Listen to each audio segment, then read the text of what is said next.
rencana tindak lanjut dari PKKPJK kemarin setelah membuat rancangan untuk komunitas belajar di sekolah. Nah, untuk materinya yang mau saya tindak lanjuti di Penjas yaitu permainan tradisional yang lebih spesifiknya nanti dijelaskan. Kemudian untuk yang pertama latar belakang saya memilih permainan tradisional di sini yaitu peserta didik kita saat ini masuk sebagai generasi Z atau Gen Z lebih dikenalnya, yang menerima arus informasi secara cepat melalui media internet. Sebagian informasi mengandung nilai-nilai yang kadang tidak sesuai dengan nilai-nilai tradisi luhur Indonesia. Bila mereka terpapar, dikhawatirkan nilai tradisi asing akan menghilangkan dan menggantikan nilai tradisi lokal yang luhur. Kemudian, bermain tidak lagi menjadi aktivitas fisik yang menjadi tumbuh kembang anak. Permainan yang sekarang dimainkan adalah game online, seperti yang sudah sering dilihat oleh Bapak dan rekan-rekan sekalian. Jadi anak-anak sekarang itu lebih banyak di HP daripada melakukan permainan-permainan seperti dahulu. Nah, di sini Penjas merupakan bagian integral dari pendidikan secara keseluruhan yang memiliki peranan dalam membina pertumbuhan fisik, pengembangan psikis, serta keterampilan motorik, pengetahuan dan penghayatan nilai-nilai. Di sini nilai-nilai seperti nilai norma, nilai agama juga ada, dan nilai saling menghargai itu lebih ke sosial. Kemudian untuk pembentukan pola hidup yang sehat, permainan tradisional dalam pembelajaran Penjas dapat membantu anak dalam bersosialisasi. Anak saling bersosialisasi dengan temannya. Selain itu, bermain sangat diperlukan untuk perkembangan gerak dan kebugaran anak. Nah, ini latar belakang saya memilih untuk permainan tradisional. Sejauh ini mau ada yang ditanyakan dulu atau nanti setelah beres? Nanti ada saja. Selanjutnya, nah untuk tujuan program ini dari rencana tindak lanjut, yang pertama yaitu menumbuhkan rasa menghormati terhadap keanekaragaman budaya. Nah, di sini saya melihat sudah mulai menipis akan menghormati dan membudayakan permainan-permainan tradisional dahulu. Nah, di sini saya mau mengangkat salah satunya, karena kalau untuk mengangkat semuanya mungkin terlalu banyak nanti dimuat di program, karena saya di sini nantinya dimuatnya di jam pelajaran, jadi dimasukkan ke materi pembelajaran. Nah, kemudian yang kedua, melestarikan permainan tradisional membuat kegiatan aktivitas fisik untuk meningkatkan kebugaran. Dan yang ketiga, terbiasa bekerja sama dengan rekan sejawat atau kelompok untuk memecahkan masalah. Nah, di sini yang nomor 3 itu udah mulai kelihatan untuk ditinjak. Kenapa begitu? Karena setiap pembelajaran PJOK, tiap ada pengelompokan permainan, suka ada penolakan dari pribadinya. Jadi sudah mempunyai kelompok-kelompok tersendiri. Mungkin itu efek dari gadget. Jadi mereka sudah terbiasa dengan rekan yang satu atau rekan yang lainnya. Nah, kemudian disatukan dengan yang selain itu, suka ada penolakan. Nah, di situ saya mau mencari solusi dengan permainan tradisional ini. Kemudian untuk capaian, langkah-langkah dan hasil yang diharapkan tiap tujuan. 1. Untuk pengenalan, aktivitas untuk membantu murid dapat terlibat aktif. Kemudian eksplorasi. Eksplorasi di sini aktivitas murid mencari informasi terkait topik, yaitu terkait topik permainan tradisional. Nah, kemudian untuk proyeknya, aktivitas murid merancang dan membuat produk sebagai hasil.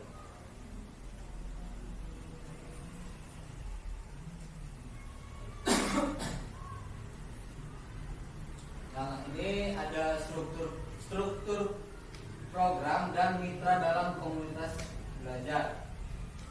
Nah, untuk program yang dibuat merupakan co-kurikuler yang menjadi upaya mendalami dan menghayati materi pelajaran yang didapat melalui kegiatan permainan tradisional Gobag Sodor. Kalau bahasa di kita lebih ke hadang. Kemudian yang kedua, murid yang terlibat itu di kelas bawah dan di kelas atas, tetapi untuk kelas bawah membawanya di kelas 3 karena untuk kelas 2 masih riskan. Nah, untuk kelas atasnya saya mengambil di kelas 4, jadi masih ada peralihan dari kelas bawah ke atas. Nah, laki-laki maupun perempuan penanggung jawab yaitu Bapak Kepala Sekolah. Selain itu untuk di lapangan nanti mungkin saya sebagai guru penjelaskan. Kemudian untuk KPS yang menjadi fasilitator adalah komunitas praktis bangun jiwa raga yang terdiri dari beberapa guru kelas, guru mapel dalam pengarahan publish. Kemudian untuk mitra di sini saya mengambil wali kelas sebagai koordinator dengan masing-masing kelas kepanitiaan, peserta dan pihak lain yang berasal dari murid.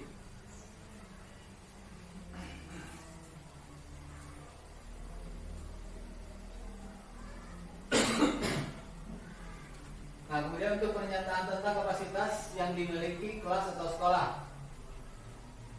Antaranya satu, sekolah memiliki pasti kepala sekolah, kemudian guru dan tenaga kependidikan yang profesional sesuai dengan kualifikasi akademiknya.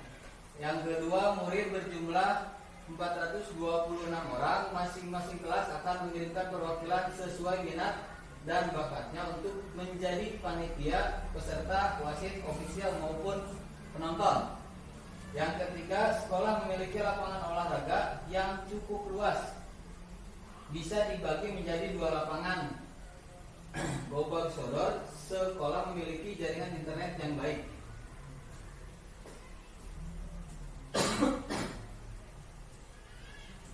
Nah, untuk rencana evaluasi, yaitu untuk yang pertama, evaluasi secara menyeluruh dilaksanakan setelah pelaksanaan selesai. Apa yang sudah baik dan apa yang harus ditingkatkan melihat dari umpan balik murid tersebut.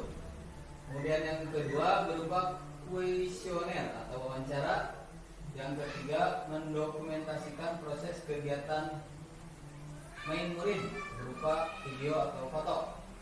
Kemudian yang keempat, mencatat hasil pengamatan tentang kebiasaan bekerja sama dalam tim untuk mengukur tingkat kebugaran jasmani menggunakan tingkat kebugaran jasmani.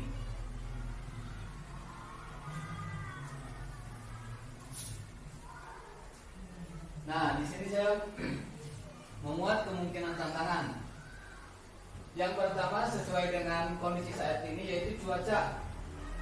Ada kadang-kala hujan atau panasnya panas terik. Nah, kegiatan dapat ditunda atau diganti ke hari berikutnya karena untuk kegiatan ini memerlukan waktu yang agak panjang.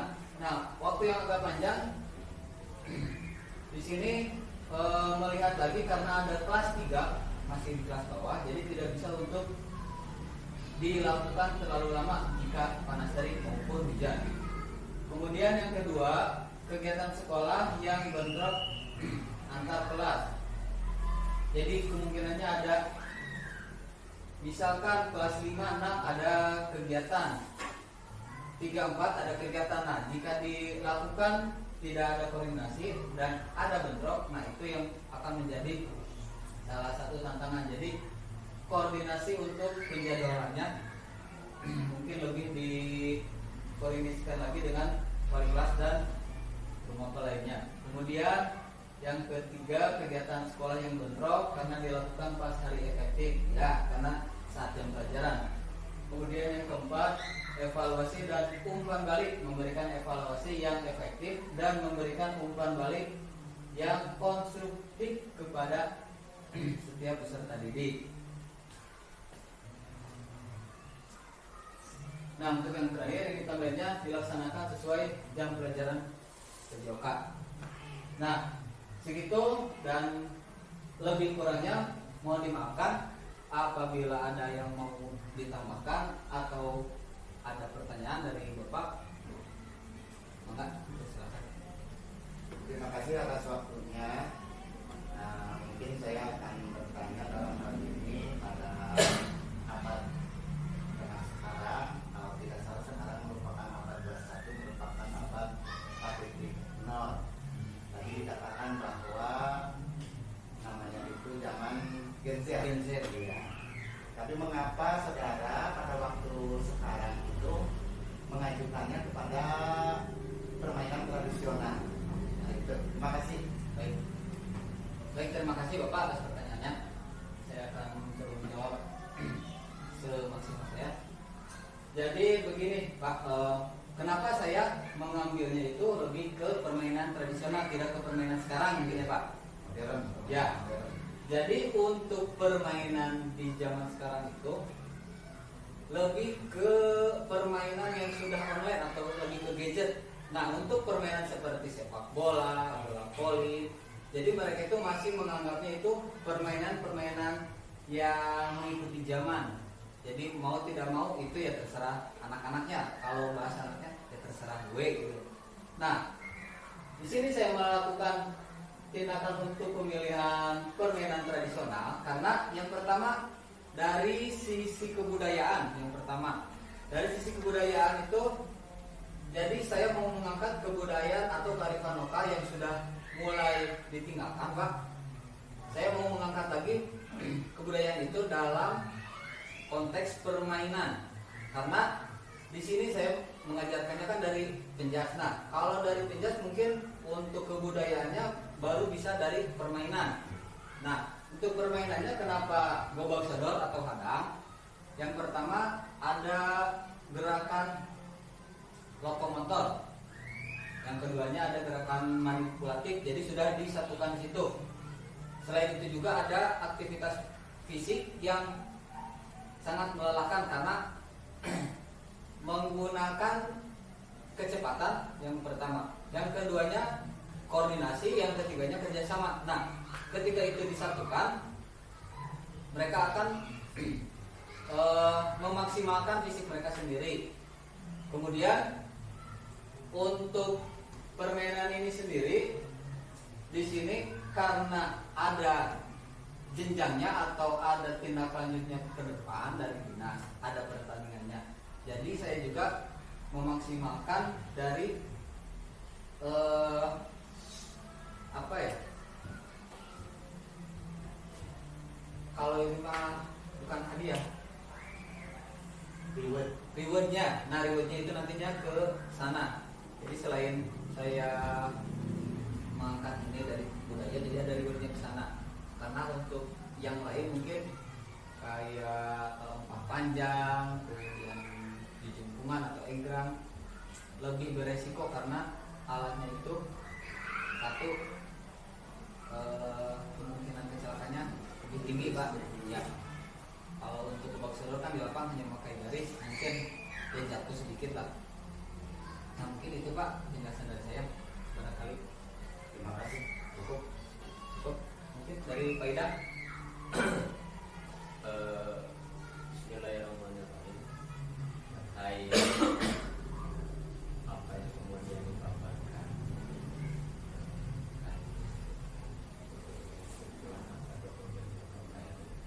luar biasa, karena yang ini memang tantangan untuk generasi Z adalah bagaimana cara psikomotorik anak ini bisa berjalan. Karena memang posisinya kita tantangan hari ini dengan internet dan sebagainya, maka pada akhirnya anak pun lebih banyak beraktivitas dengan dasar kebiasaan fisik yang dulu kita pernah laksanakan untuk bermain dan sebagainya mulai terkikis.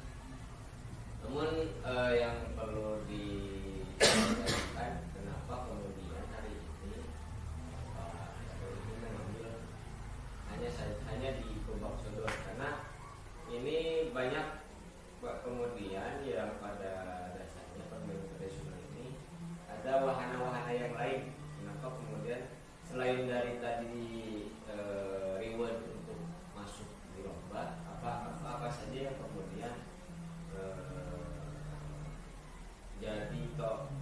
jadi landasan apa yang kemudian kenapa Kubak Sodor ini dipilih? Ya, terima kasih tidak dijawab. Nah, untuk tambahannya ya, kenapa saya memilih Kubak Sodor? Yang pertama, saya melihat Sarpras dan Asep. Ya. Di sini kan adanya dua lapang. Nah, ada lapang tembok dan ini saya memanfaatkan lapang tembok yang ada, dan selain itu untuk permainan yang lain mungkin memerlukan selain lapang itu berarti peralatan yang lebih, karena untuk misalkan egrang kan yang dilakukan oleh perseorangan. Nah, berarti kan alatnya harus ya lebih dari 5 lah, karena nantinya banyak yang melamun, banyak yang menunggu. Nah, saya di sini mau meminimalkan kegiatan itu, jadi tidak banyak menunggu atau menunggu giliran.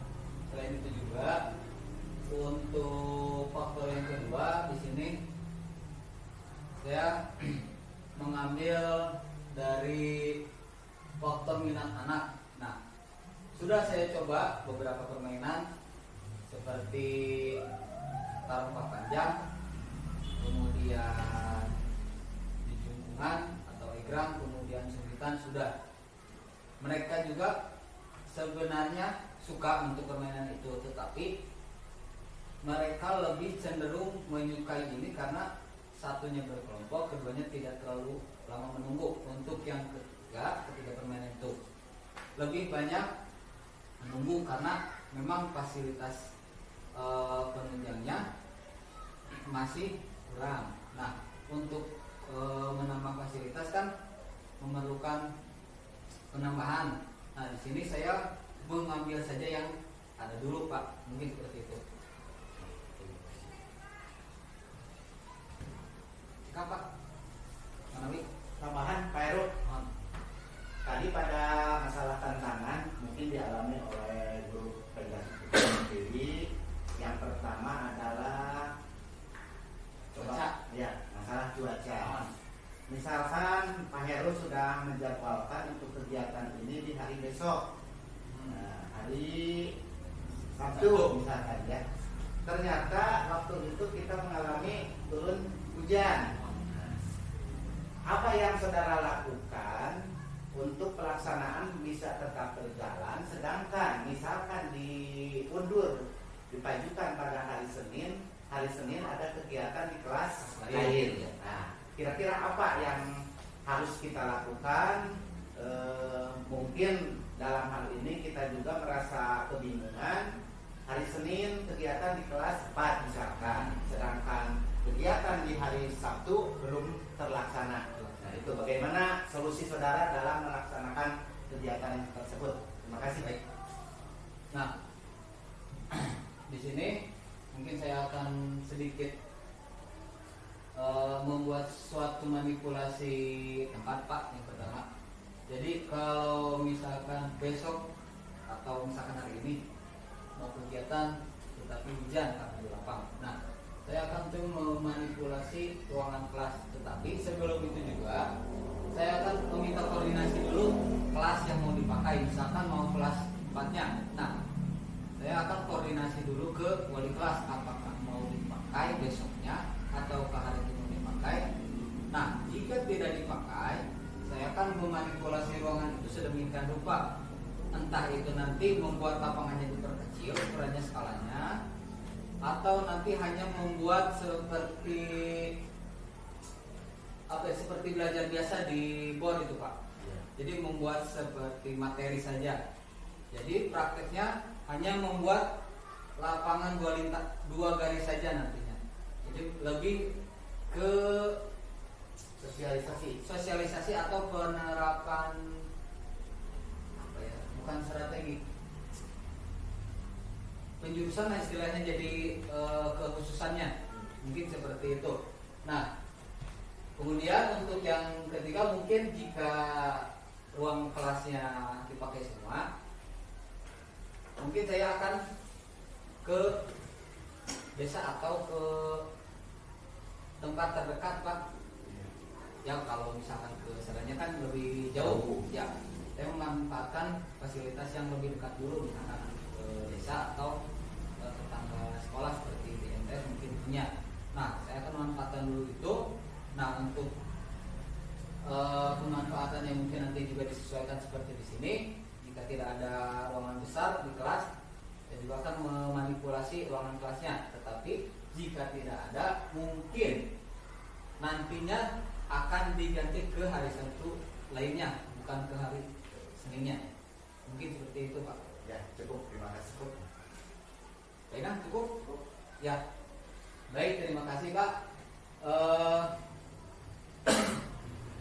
Mungkin ini presentasi untuk rencana tindak lanjut saya dari program yang sudah saya buat. Kurang lebihnya mohon dimaafkan. Wabillahi taufiq wal hidayah. Wassalamualaikum warahmatullahi wabarakatuh. Waalaikumsalam.